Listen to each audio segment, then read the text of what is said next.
Burkina Faso, ouf, le roi a ou encore raté son départ, Safo Ngiro. Une étrange cérémonie se déroule, chaque vendredi, en plein cœur de la capitale burkinabé, Ouagadougou.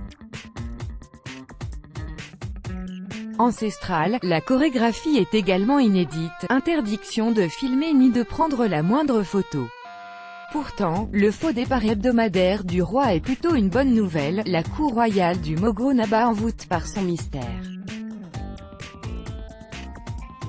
Un îlot pluricentenaire de 15 hectares flottant dans le silence, assiégé par le vacarme de la ville, surnommé Ouagadougou.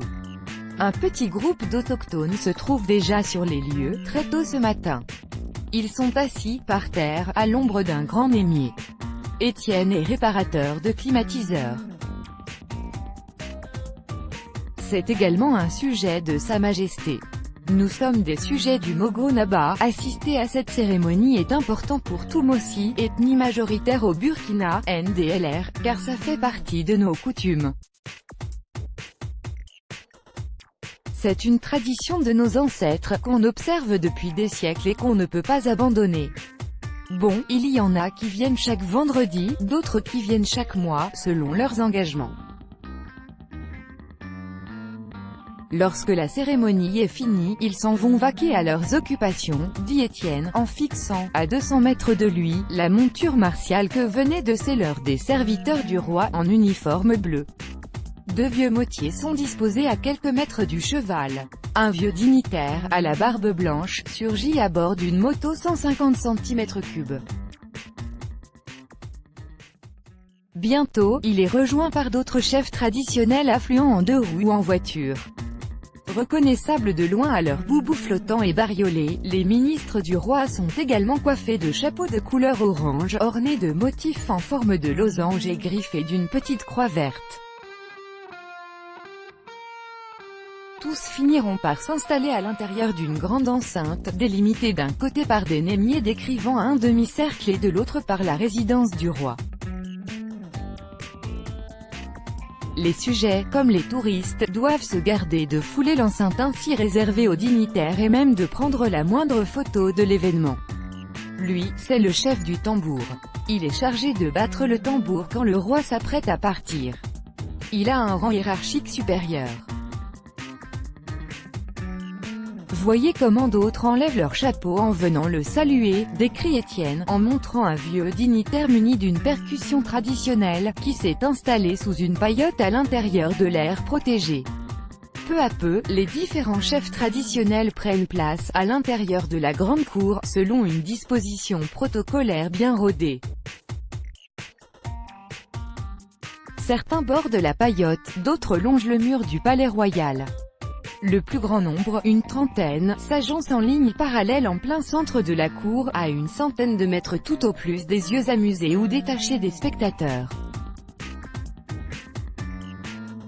Premier battement de tambour. Un chant sacré entonné par le chef du tambour en moré, la langue locale.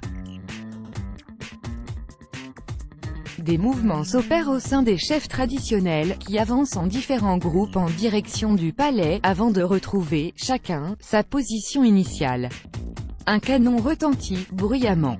Le roi est finalement aperçu, brièvement, dans une tenue rouge écarlate. Des membres de la cour prennent le cheval loin de son regard. Au bout de quelques instants, le souverain Mossi réapparaît en tenue blanche couleur de la paix. Il s'installe sur un trône placé devant son palais, entouré de sa cour.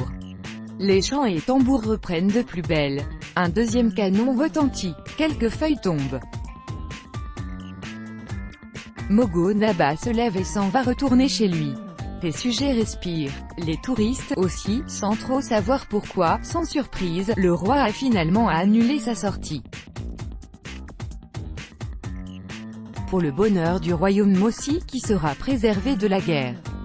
La chorégraphie du Naba Yusgu, ou « le faux départ de l'empereur pour la guerre », fait référence, raconte-t-on aujourd'hui encore à Ouagadougou, la rivalité qui opposa, au XVIe siècle, deux princes après la mort de leur père, le Naba Gnandou. Furieux d'avoir été écarté du trône par des notables lui reprochant sa cruauté, le fils aîné, Yadega, décida de lever une armée contre son frère usurpateur, Naba Koundoumie. La confrontation est empêchée en dernière minute par la reine-mère, qui lui confia toutefois les fétiches royaux, par l'intermédiaire de sa sœur Pabré. Apprenant le vol des fétiches, le Naba Koundoumie décida de faire la guerre contre son frère. Il fut toutefois dissuadé par ses proches, et finit par annuler sa marche sur Waïgouya, où loge l'aîné. Le « faux départ » commémore, jusqu'à aujourd'hui, le choix de la paix qui, un jour, épargna le sang au royaume Yatenga. Quelques siècles plus tard, le roi Lemossi, l'ethnie majoritaire au Burkina Faso, reste investi d'une autorité morale incontestable.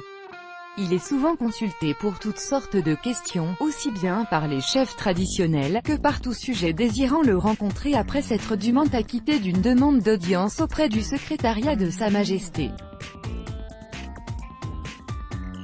Confréries religieuses, délégations politiques, écoliers, la porte du souverain est ouverte, et souvent encombrée par trop de sollicitants. En 2015, alors que la transition démocratique dans le pays était hypothéquée par une tentative de coup d'État, le Mogo Naba s'est engagé dans une médiation déterminante entre les putschistes et les autorités légitimes, pour un retour à l'ordre constitutionnel. Début juin, il a été récompensé par le président sénégalais Macky Sall, qui lui attribua un prix annuel éponyme pour son rôle dans la préservation de la paix, dans la droite ligne de la philosophie du faux départ. Autant dire qu'on n'est pas sorti du palais, autant la préservation des institutions coutumières est un facteur de stabilité et un gage d'authenticité, autant elle traduit aussi, quelque part, la fragilité des institutions étatiques. Ainsi, la paix sociale échappe, souvent, aux circuits institutionnels et citoyens. Dans beaucoup de cas, cette paix résulte du recours à des instruments coutumiers et communautaires mieux adaptés aux attentes des populations et détenteurs, à leurs yeux, d'une plus grande légitimité, a résumé pour Sputnik un diplomate accrédité à Ouagadougou, fin connaisseur du pays Mossi.